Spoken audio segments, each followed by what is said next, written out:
ဒီလူကြီးကတာမန်ဘောပင်တစ်ချောင်းနဲ့ပဲအမေရိကန်ဒေါ်လာတွေပေါ်ကပုံတူးတွေကိုအလွဲတကူဆွဲပြခဲ့တာပေါ့ပြီးတော့သူ့ရဲ့ထူးခြားတဲ့ကူးယူနိုင်စွမ်းတွေနဲ့ဒေါ်လာဘေပေါ်ကပုံစံတွေစားသားတွေအားလုံးကိုအတူတူထပ်တူကြအောင်ပုံတူးကူးချခဲ့တယ်နောက်ဆုံးတော့အစိပ်ပိုင်းအားလုံးကိုပေါင်းစပ်လိုက်တဲ့အခါအတူလုံးမဲ့ဒေါ်လာ100တိုင်းရဲ့ပုံစံမူကျန်းတစ်ခုအပြီးတက်သွားပြီပေါ့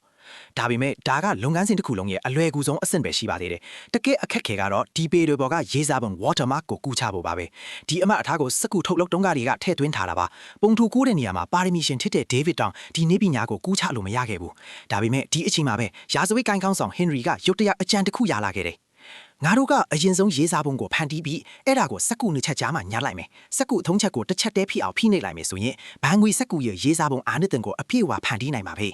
ဒီနည်းကအတုလုံးမဲ့ဘေးတို့ရဲ့အထူးပြဿနာကိုပါဖြေရှင်းပေးနိုင်မှာပေါ့ဘာလို့လဲဆိုတော့ Henry နှစ်ပေါင်းများစွာစုံစမ်းခဲ့တာအရငွေစက်ကူရိုက်နေရကကြံတဲ့ပစ္စည်းတွေကိုတယ်လီဖုန်းလိုင်းတွင်စအောက်တွေပြုလုပ်ရမှာသုံးလေလိဒီစက်ကူရဲ့အထူကဒေါ်လာဘေးတိချာရဲ့သုံးပုံတစ်ခုနိုင်အတိအကျတူပြီးသူတို့လိုအပ်ချက်နဲ့အံဝင်ခွင်ကြဖိနေရပေါ့ဒါနဲ့သူတို့နှစ်ယောက်ဟာစက်သွယ်ရေးကုမ္ပဏီရဲ့ CEO ကိုရွှေ့ရွှေ့ချင်းကပ်ပြီးပရာဟိတအယောင်ဆောင်ကစက်ကူတန်ပေါင်းရာနဲ့ချီဝယ်ခဲ့ကြတယ်။ပြီးတော့သူတို့အရင်တုန်းကလုပ်ထားတဲ့ပုံစံမူကျန်းကိုအသုံးပြုပြီးပထမဆုံးအတုနမူနာအတုကိုရိုက်နေခဲ့ကြတယ်။သူတို့ရဲ့ကျွမ်းကျင်သူတွေစီစစ်ပြီးထားတဲ့နောက်မှာတော့ဒီအတုတွေဟာအစ်စ်တွေနဲ့ခွဲခြားရတာမထင်နိုင်လောက်အောင်နီးပါးတူနေခဲ့တာပေါ့။ဒါပေမဲ့အမေရိကန်ဒေါ်လာတွေကိုအကိဝါကူးချနိုင်ဖို့သူတို့နောက်ဆုံးပစ္စည်းတစ်မျိုးလိုအပ်နေသေးတယ်။အဲ့ဒါကတော့အယောင်ပြောင်းမင်းပါ။ဒီပစ္စည်းကိုဘန်တွေကတင်းတင်းကြပ်ကြပ်ထိန်းထုတ်ထားတာပါ။တာမန်လူတွေဝယ်တော့မရဘူးဆိုတော့ Henry ကအမိုက်စားဆုံးဖြတ်ချက်တစ်ခုချလိုက်တယ်။သူကအရင်ဆုံးလမ်းအလယ်မှာထွန်းဆက်စည်းကိုရပ်ပြီးမင်းထဲဆောင်လာတဲ့ရန်တန်းကိုရပ်တန့်ဖို့ဖိအားပေးခဲ့တယ်။ပြီးတော့သူကိုယ်တိုင်ကိုအစအဖြစ်အတုံချပြီးလုံခြုံရေးဝန်ထမ်းတွေနဲ့တိုက်ရိုက်ပစ်ခတ်မှုတွေလုပ်ခဲ့တယ်။ဒီအတော်သွင်းမှာပဲချောင်းမြောင်းပစ်ခတ်ဖို့အသင့်ဆောင်နေတဲ့စနိုက်ပါသမားတွေက